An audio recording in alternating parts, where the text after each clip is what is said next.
मला साधा गोष्ट सांगा, भिकारी सुद्धा 1 रुपया घेत नाही हो. आणि आम्ही 1 रुपयावर विमा देतो गव्हर्नमेंट. हे आहेत आपले कृषी मंत्री माणिकराव कोकाटे. पण कोकाटे शेतकऱ्यांबद्दल बोलताना भिकारी सारखे शब्द वापरतात.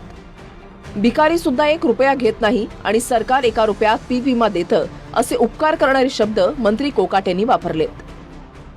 तुम्ही मला साधा गोष्ट सांगा, भिकारी सुद्धा 1 रुपया घेत नाही हो. आणि आम्ही 1 रुपयावर विमा देतो गव्हर्नमेंट. त्यांच्या मतदारसंघात मोठ्या प्रमाणात कांदा उत्पादक शेतकरी आहेत. त्याच शेतकऱ्यांच्या जीवावर ते आमदार आणि मंत्री आहेत. तरीही कोकाटेंना शेतकऱ्यांच्या पीक विम्याचा विषय येताच भिकारी आठवला. पावसात उन्हातानात राबणारा शेतकरी नेत्यांसाठी सॉफ्ट टार्गेटच राहिलेले आहेत. 10 मे 2017 1 लाख टन तूर खरेदी केली तरी रडतात रावसाहेब दानवेंनी अपशब्द वापरले होते. केंद्रीय मंत्री असताना रावसाहेब दानवेंनी दिल्लीमधल्या शेतकऱ्यांच्या आंदोलनामागे चीन आणि पाकिस्तानचा हात असल्याचा आरोप केला.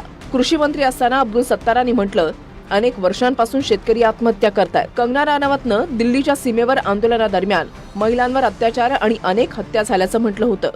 मंत्री असताना तानाजी सावंतांनी शेतकऱ्यांची औकात काढली. औकातीत राहून विकास करून घ्यायचा असं सावंत म्हणाले. आणि आता मंत्री माणिकराव कोकाटेंनी भिकारी सुद्धा 1 रुपया घेत नाही आणि सरकार 1 रुपयात पीक विमा देतं असं म्हटलेलं आहे.